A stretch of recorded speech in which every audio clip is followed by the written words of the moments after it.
Good morning, everyone. So today I want to read another story from the Children's Book of Virtues that we read our Try Again poem out of. And this one is called The Legend of the Dipper.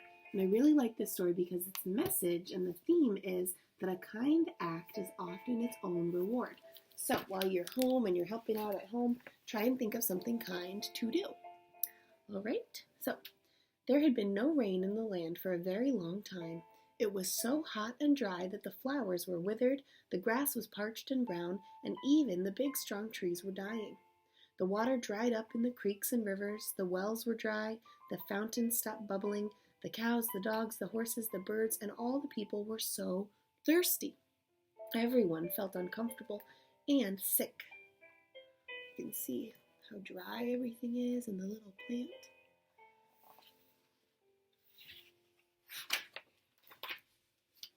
There was one little girl whose mother grew very ill.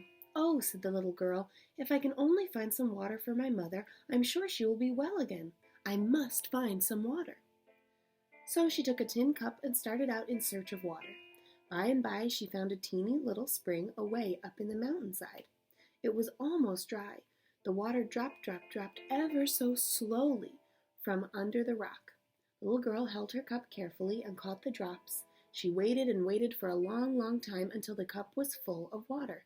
Then she started down the mountain, holding the cup very carefully, for she didn't want to spill a single drop. She waited a very long time to fill up the cup. On the way, she passed a poor little dog.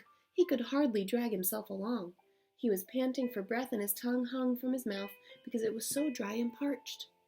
"Oh, you poor little dog," said the little girl. "You are so thirsty. I can't pass you without giving you a few drops of water. If I give you just a little, there will still be enough for my mother."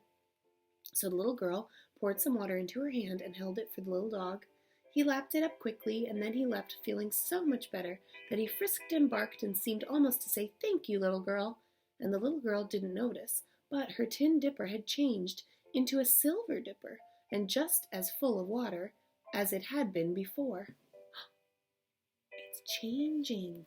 I think it might be magic. She thought about her mother and hurried along as fast as she could.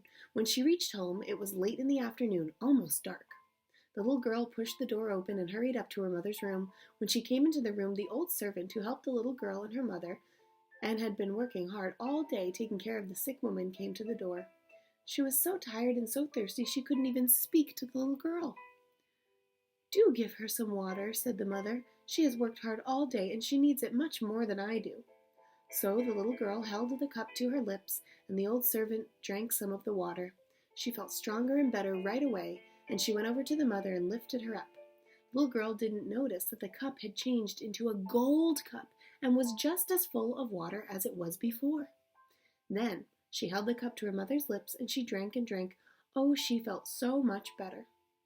When she had finished, there was still some water left in the cup.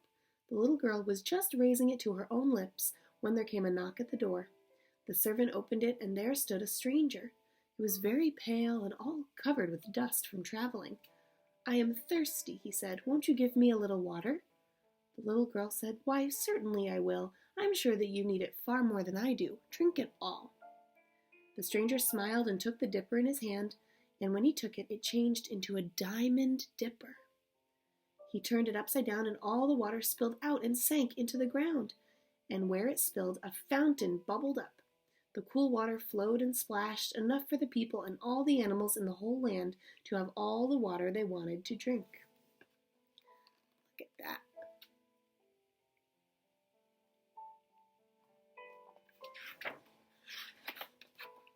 As they watched the water, they forgot the stranger, but presently, when they looked, he was gone. They thought they could see him just vanish in the sky, and there in the sky, clear and high, shone the diamond dipper. It shines up there yet, and reminds people of the little girl who was kind and unselfish. It is called the Big Dipper.